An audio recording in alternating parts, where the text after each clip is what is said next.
Hi VC, George back with another video. Two box sets to show you this week. One I've had quite a few weeks and the other one maybe just about a week. So without further ado, the first one I've had for a few weeks now. It's the Charlie Parker Mercury and Clef 10-inch collection. And these are recordings from 49 to 53. With a little hype sticker, remastered tracks, with Dizzy Gillespie, Monk, Buddy Rich and more. Faithful reproduction of the original artwork by David Stone Martin, and it includes a 10-inch booklet. I paid about £80 for this. It was still sealed. And there you have, this was just taped on the back of the box. That's the 5 albums there. Not telling you much more in here. Newly remastered by Alec Abrash at AA Mastering. These discs sound really good. Great sounding, obviously not analog. They sound fantastic. This is the booklet. It comes, great booklet telling you about obviously Charlie Parker and the 5 albums. So there's generally three tracks to 4 tracks a side. Charlie with Dizzy there. One of the first jazz albums I ever bought years ago, I think it was after watching Clint Eastwood film about Bird. I bought the compilation album and just never really took to it much, but I don't think the sound was that great in it and it was a bit harsh, but these are excellent. And so the first album is Charlie Parker with Strings, and the artwork on these is absolutely fantastic. There's Charlie Parker there, and Buddy Rich, and there is an orchestra that plays on these obviously. All the labels are more or less the same, just a black Mercury label.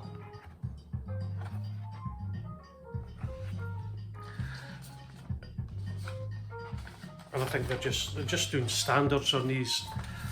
Great sound, really enjoyed them, a delight to hear. Yeah, so that's the first one, Charlie Parker with Strings.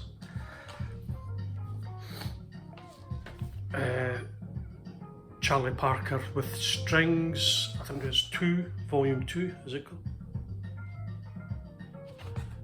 Charlie Parker with Strings. There's volume 2 anyway. The record looks the same. And we've got Benny Layton on here, Buddy Rich and Ray Brown, and there's a bit of an orchestra.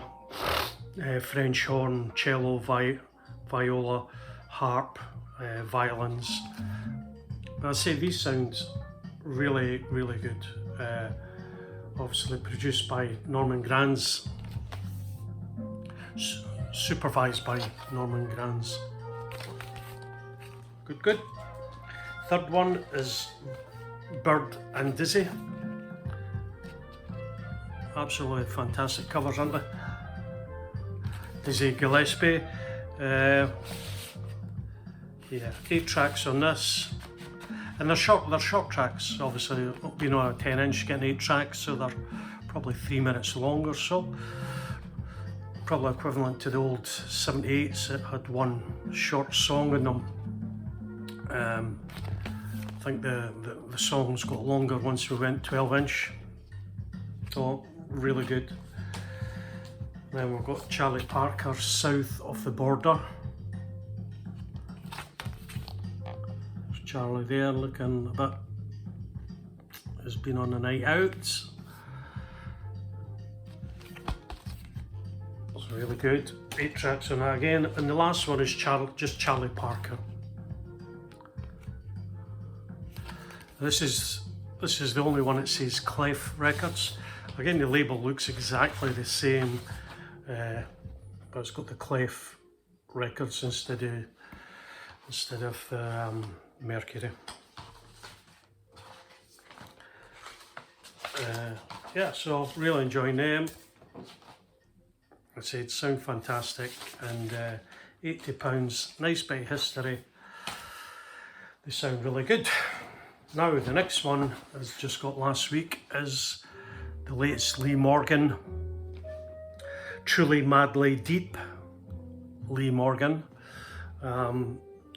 It's part of the Blue Note Review series, which I think the last one was about 2018 or something, and I think that really featured, I think that was Wayne Shorter maybe, but I seen that it went quite a bit up in price, you know, so it made a little bit money.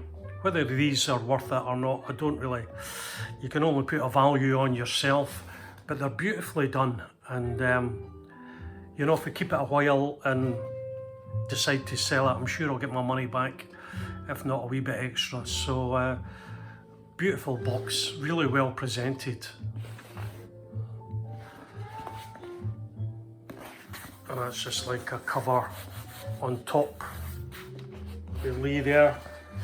So I'll just go through the paperwork that you get with this. So there's a wee card, and it's from Don Was, and it gives me my number. I've got 1031 from 2000. 2000 of these printed, and I believe none of it's to be reissued again, so it's exclusive for this box, any of the music you get in it. A nice Seymour 10 by 10 actually, that's maybe 11, it's not a 12 by 12. Lovely booklet, again, there's Don Was, essays by various people that have play on the albums, with a paper. There's Lee Searching for the New Land.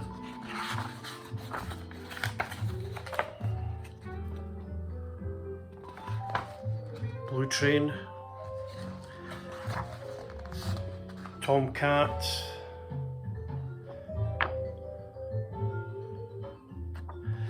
These are wee little essays by the guys that recorded music for the double album.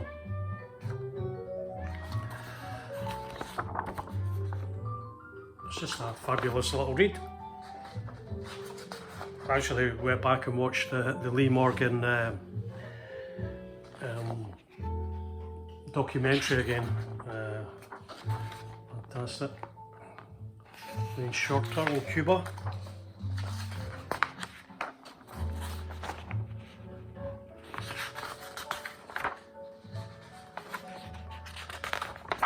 And you have the cartoon of Wayne Shorter done.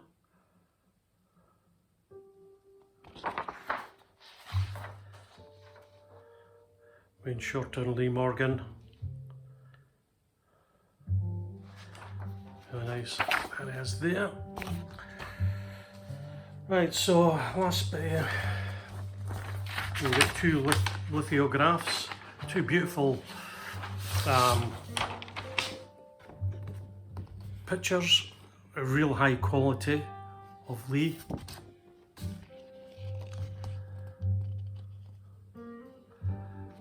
By Francis Wolff, yeah, Francis Wolff copies.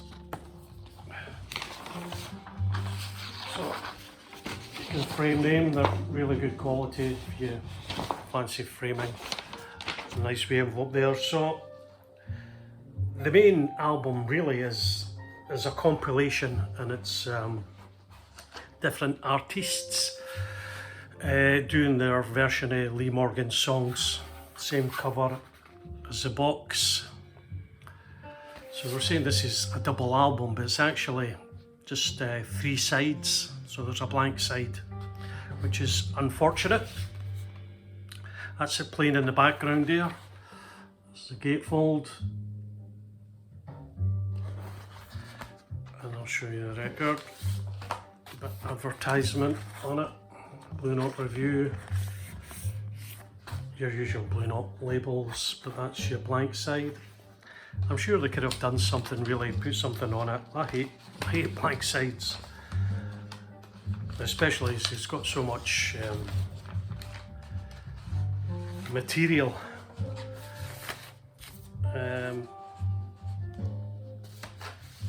Sure I could have done something. So anyway, we've got Mr. Kenyatta is the first track. I think that's still playing. Second track, Dear Sir by Joe Ross. Third track on side one is Search for the New Land by Bill Frisell. Side B, Stop Start by Keon Harold. Desert Moonlight by Derek Hodge. And side C is The Procrastinator by Artemis. Track 2 All the Way by Chris Botti, and the third track is Morgan the Pirate, and that's a never released track by Lee Morgan from the session. I think it was from the session in Search for the New Land. I think it came from that, a leftover track. So yeah, I mean, it sounds brilliant. I think all these artists are Blue Note artists. And they've done a Lee. As I say, it would have been nice to have a side D, but it sounds fantastic. And I only have the Bill Frisell track, so all new, these artists, really good. Next off we have the album Sonic Boom.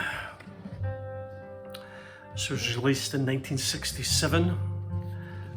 First got its release, I've got the original LT series from 80s, is it 79? 80s, from 1979.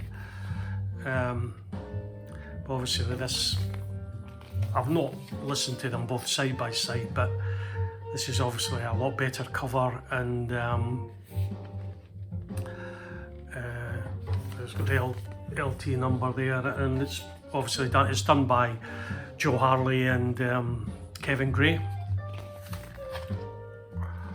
The only thing is, I think I would have liked a gatefold, but there may not have been session photographs, as it was. Well, it's 79.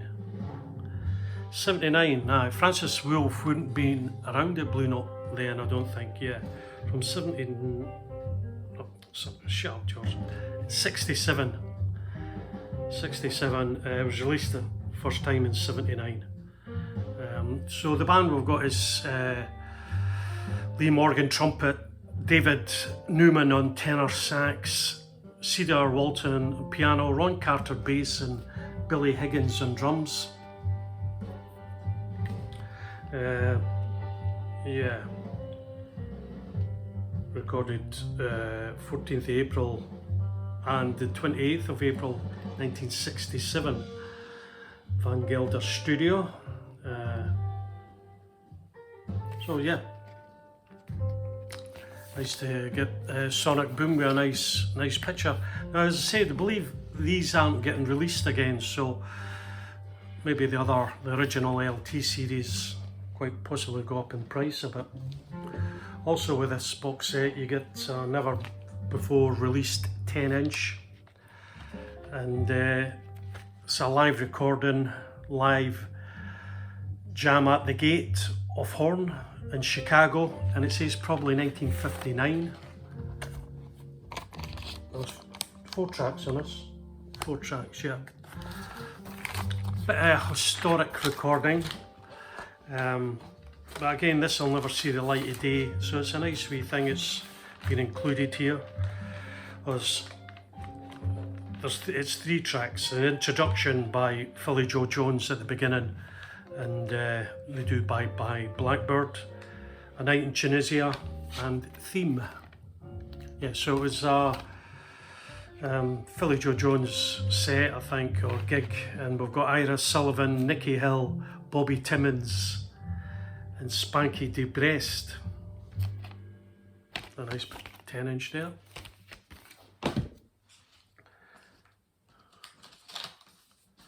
Just